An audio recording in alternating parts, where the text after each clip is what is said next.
Good morning, students. In my lecture 3, we will start from here. The lesson, the white elephant. We have already done something in our 2 lectures, and this is the unit 2 of your lesson. And in my lecture 3, we will continue from here.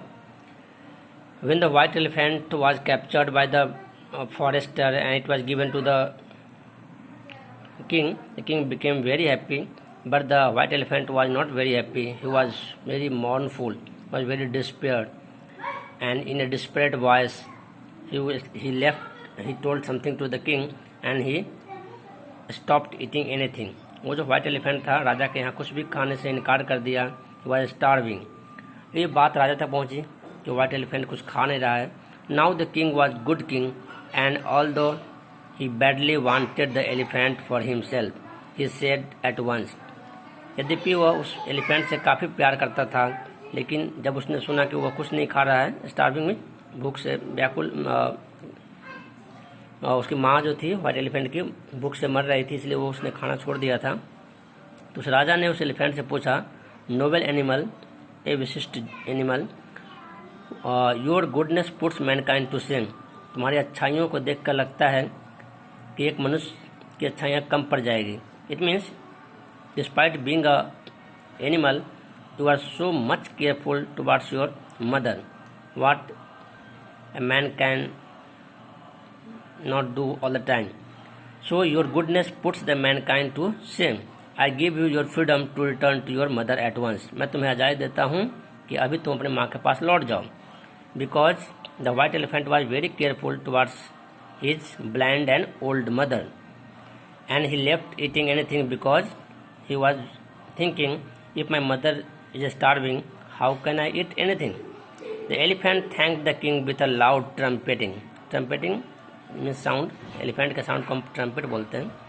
राजा के इस आदेश को उस elephant ने काफ़ी खुश होकर अपने ट्रम्पेटिंग के द्वारा स्वागत किया, and left the city and went crashing back through the forest. अब वह फॉरेस्ट में लौट गया.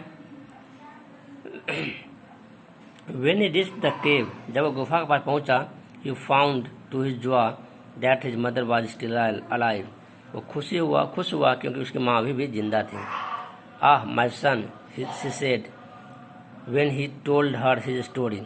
जब उस व्हाइट एलिफेंट ने पूरी कहानी बताई उसने अपनी माँ को, माँ बोली, मेरा बेटा सुरक्षित है, मैं खुश हूँ. You should have listened to me. तुम्हें मेरी बात माननी चाहिए थी बहुत पहले. यानी जब मैंने तुम्हें बोला नहीं जाने के लिए तो तुम्हें जाना नहीं चाहिए था. Human beings have always brought harm to our race. मनुष्य जाति ने हमेशा हमारा हार्म ही किया है, हमें हानि ही पहुंचाया है. Not all of them mother. तो व्हाइट एलिफेंट ने क्या कहा, नहीं माँ, सभी ह्यूमन बींग ऐसे नहीं होते हैं. Not all of them, he said triumphantly. Triumphant means the victory sound. उसने काफ़ी जीत की आवाज़ के साथ कहा कि नहीं मॉम, हर आदमी ऐसा नहीं होता है. The king is noble. जो किंग है वो काफ़ी महान है. एंड जेनरस, काफ़ी कोमल और दयालु हृदय का है. Generous means kind hearted. I should still be in captivity. अगर वो महान नहीं होता तो मैं अभी भी उनकी कैप्टिविटी में होता, उनके अंदर में होता. Let's forget the treachery of the forester. चलो हम उस फॉरेस्टर के धोखा को भूल जाते हैं और उस नोबल किंग की महानता को याद करते हैं. This is the story all about. So the essence of the story is there is a mother elephant, his child white elephant, there is a king and a forester. The white elephant lives a place where he was living earlier and starts living at a lonely place in a forest with his mother, because earlier his mother was being tortured by some other animals. After a few days, both of them started living happily. After a few days, the white elephant heard the noise in the jungle. That was noise in a despair. That was some noise helping sound. Someone was in problem. So there was some sound of distress in the jungle. So the white elephant wanted to help, but the mother asked him not to go there. But the white elephant decided to help the man he went to the place from where the sound was coming.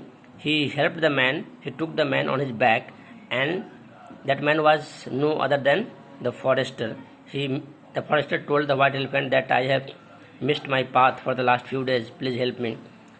Then the white elephant took him on his back and drops him to the outskirts of the Banana city.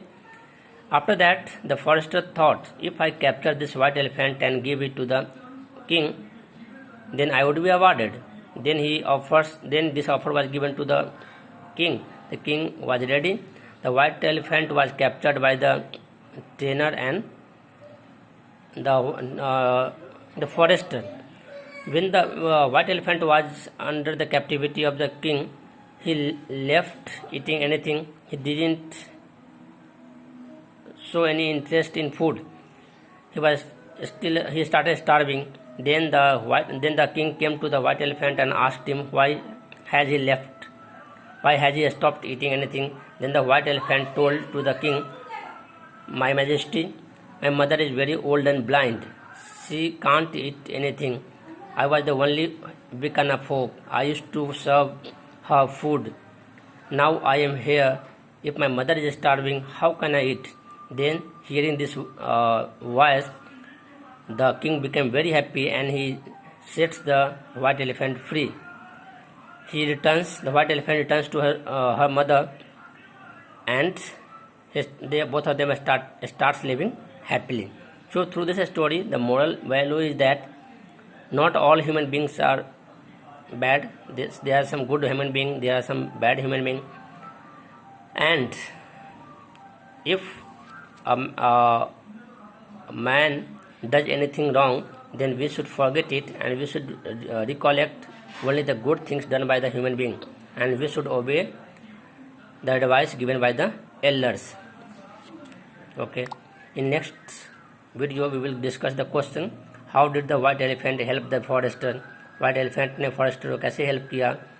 Why did the white elephant mother advised him not to help? White elephant की mother ने क्यों कहा कि उस आवाज की तरफ मत जाओ? How did the forester respond to the white elephant's good deed? Forester ने वाइट एलिफेंट की अच्छाइयों का क्या चुकाया, किस तरह से चुकाया? उस फॉरेस्टर ने पकड़ लिया था.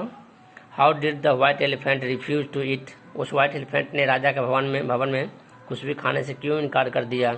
How did the king help the white elephant? King ने वाइट एलिफेंट की मदद कैसे की? Now there are some words. Voice of a man in distress. Want to help the man. Forbids him to go. Elephant's character. Elephant कैसा था? Helpful था. Forester कैसा था? Forester thought king will reward. वो सोचा कि मुझे राजा अवार्ड देगा. King's thought I will like to have the elephant. King ने सोचा कि मुझे इस तरह का एलिफेंट चाहिए. I would like to have the elephant like you.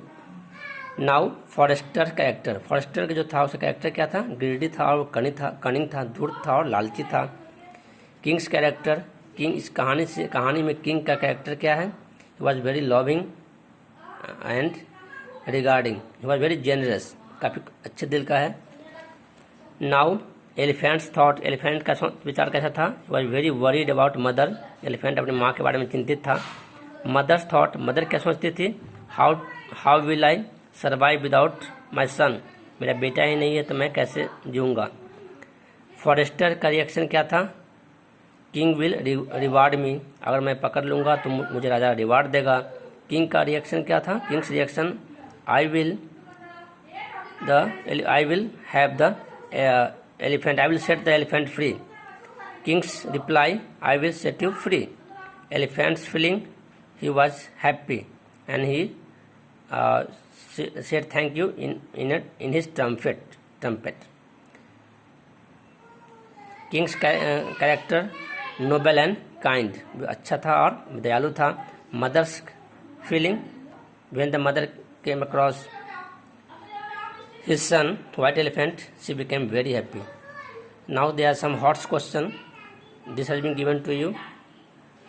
Noble animal. Why did the king said, your nobility has put mankind to shame? Discuss goodness puts mankind to shame, मतलब उस राजा ने कहा कि तुम्हारी अच्छाइयाँ देखकर मनुष्य भी शर्मिंदा हो जाएगा। इससे क्या समझते हैं? What do you mean by that?